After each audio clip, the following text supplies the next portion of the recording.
ಒಂದು ಸಿಂಪಲ್ ಆಗಿರುವಂಥ ಎಗ್ ಸುಕ್ಕ ಮಾಡುವ. ಎಗ್ ಸುಕ್ಕ ಮಾಡೋಕ್ಕೆ ನಾನು 9 ಮೊಟ್ಟೆನ ಒಡ್ಕೊಂಡೇ ತೊಗೊಂಡಿದ್ದೀನಿ.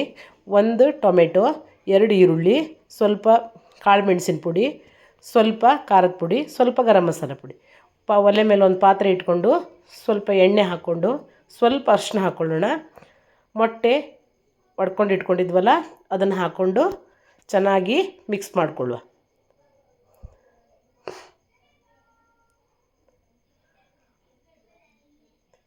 ಇದು ಚೆನ್ನಾಗಿ ಮಿಕ್ಸ್ ಆದಮೇಲೆ ಇದನ್ನು ಸೈಡಿಗೆ ಎತ್ತಿಟ್ಕೊಳ್ಳುವ. ಮತ್ತು ಅದೇ ಪಾತ್ರೆಯಲ್ಲಿ ಸ್ವಲ್ಪ ಎಣ್ಣೆ ಹಾಕ್ಕೊಂಡು ಹೆಚ್ಚಿಟ್ಕೊಂಡಿದ್ವಲ್ಲ ಈರುಳ್ಳಿ, 2 ಈರುಳ್ಳಿ ಕಟ್ ಮಾಡಿ ಇಟ್ಕೊಂಡಿದ್ದೀನಿ ನಾನು. ಈರುಳ್ಳಿ, 1 ಟೊಮೆಟೊ, 1 ಹಸಿಮೆಣಸಿನ್ಕಾಯಿ ಹಾಕಿದ್ದೀನಿ.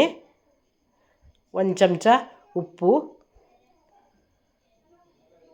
ಕಾಳು ಮೆಣಸಿನ ಪುಡಿ, 1 ಚಮಚ ಅಚ್ಚ ಖಾರದ ಪುಡಿ, 1 ಚಮಚ ಗರಂ ಮಸಾಲ ಪುಡಿ. ಇಷ್ಟನ್ನು ಹಾಕಿ ಚೆನ್ನಾಗಿ ಮಿಕ್ಸ್ ಮಾಡುವ. ಮಿಕ್ಸ್ ಆದಮೇಲೆ ಒಂದು ಅರ್ಧ ಲೋಟ ನೀರನ್ನು ಹಾಕ್ಕೊಳ್ಳುವ. ಯಾಕೆಂದರೆ ಟೊಮೆಟೊ ಮತ್ತು ಈರುಳ್ಳಿ ಸ್ವಲ್ಪ ಬೇಯಲಿ ಅಂತ. ನಂತರ ಮೊಟ್ಟೆನ ಮಿಕ್ಸ್ ಮಾಡಿಕೊಳ್ಳುವ. ಮೊಟ್ಟೆ ಚೆನ್ನಾಗಿ ಮಿಕ್ಸ್ ಆದಮೇಲೆ ಒಂದು 5 ನಿಮಿಷ ಮುಚ್ಚಿಟ್ಟು ಬೇಯಿಸ್ಕೊಳ್ಳುವ. ಚೆನ್ನಾಗಿ ಉಪ್ಪು ಖಾರ ಎಲ್ಲ ಮೊಟ್ಟೆ ಹೀರಿಕೊಳ್ಳುತ್ತೆ.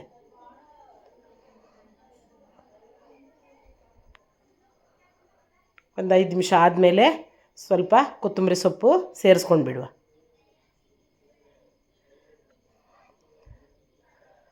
ಈ ಮೊಟ್ಟೆ ಪಲ್ಯ ಅಥವಾ ಎಗ್ ಸುಕ್ಕ ಚಪಾತಿ, ರೊಟ್ಟಿ ಯಾವುದ್ರ ಜೊತೆ ಬೇಕಿದ್ರೂ ತಿನ್ಬೋದು. ತುಂಬ ಟೇಸ್ಟಿಯಾಗಿ ಚೆನ್ನಾಗಿ ಬರುತ್ತೆ.